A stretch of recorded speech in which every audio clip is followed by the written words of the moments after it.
first thing you need to do is to make sure you have an iPhone that will take live photos. And how you can tell is there's this little icon right here. Right now I have it X'd out. I'm going to hit it so that it's activated. That will turn it yellow. Turn on my hula hoop. I have my hula hoop dimness set down kind of low for this so that I get more definition, but it's better in the darkness.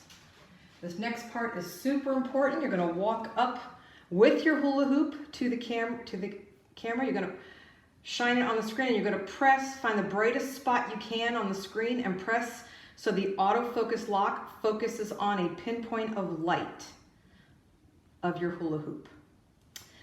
You'll set your auto timer for, I like mine on 10 seconds because I like lots of time to prepare. So this next bit is tricky because the live photo, for some reason, takes before you, I don't know if it's always looking or recording, but it doesn't start recording when you hit the button. It actually, or when the counter counts down to 0. It records about 1.5 seconds before the count to 0 and 1.5 seconds after. So you need to start moving when the countdown hits about 2.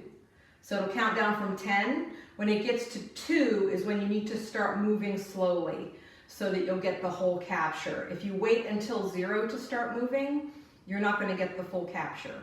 That's a tricky bit I learned the hard way. So let's see how we go here. And it does take practice to get your timing. So here we go. Let's see what we can do. I'll try to get a good one for you guys. 3, 2. Now's when I'll start moving nice and slow.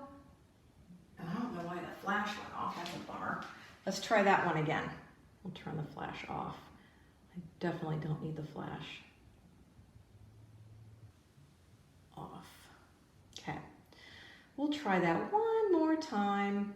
The autofocus is still on. Sometimes when you toggle back and forth between things you're doing, you'll have to reset your autofocus. Just don't forget. All right. Remember, we're going to move on to 5, 4, 3, 2. Move. Okay. Let's see how we did. Let's do one more just in case.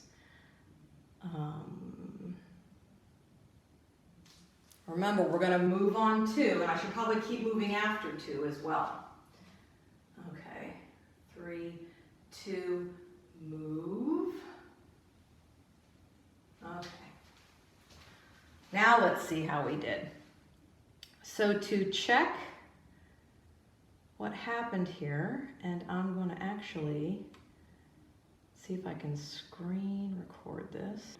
Okay, so it doesn't look like that impressive when you see it just as the live photo. But what you need to do is swipe up.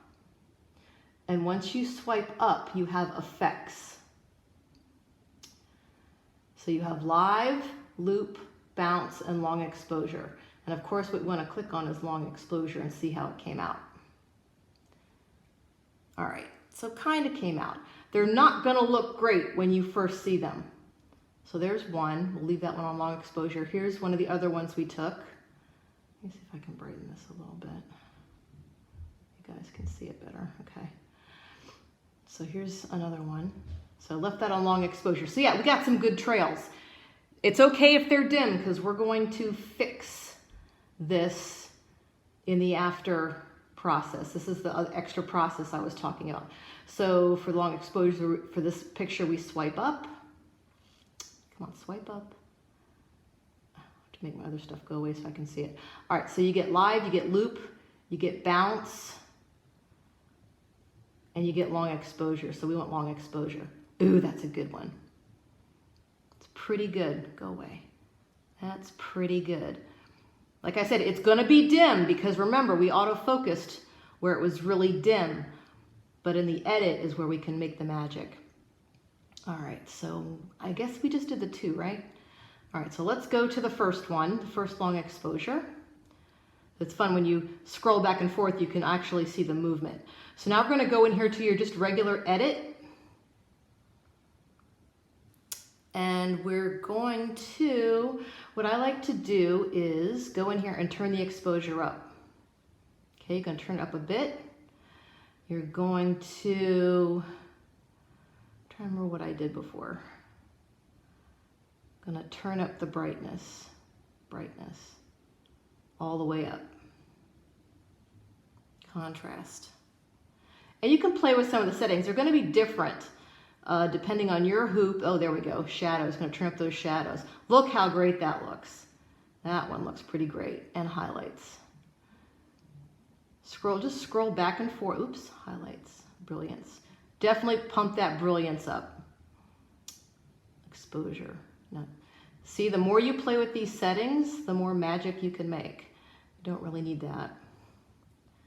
Contrast. You can play with the contrast if you need to. I could turn the background down a little bit. Black point, I like to crank the vibrance a little bit for some more color. And then sometimes, this one doesn't really need it, but sometimes I'll play with the sharpness. And I'll turn up the sharpness. That one can help too. This one doesn't really need it. And definition, that's another one that will help. But that's it. That's, what a difference, right? Save the photo. So that's one. You got one good one there. And then here's the other one. That's where we start. We go to edit. And so we'll go and we'll turn up the exposure a bit so we can see it. Crank that brilliance. Highlights. Where's the shadows? Definitely shadows. There we go. That one's not as good as I thought it was. That's all right. Brightness. Crank that brightness. Vibrance. I don't need to be that vibrant. I don't know that I like, let me turn the black point down. Oh, that's too much. Again, get in there and play. That's really, where the magic happens, is in these adjustments. It's not very impressive when you first see it, but then when you get in here, and because you focused on your LEDs, it starts to look pretty great. So let's just leave it at that. Done. Save it. So there you go. Boom. Boom. Boom. Not bad, eh?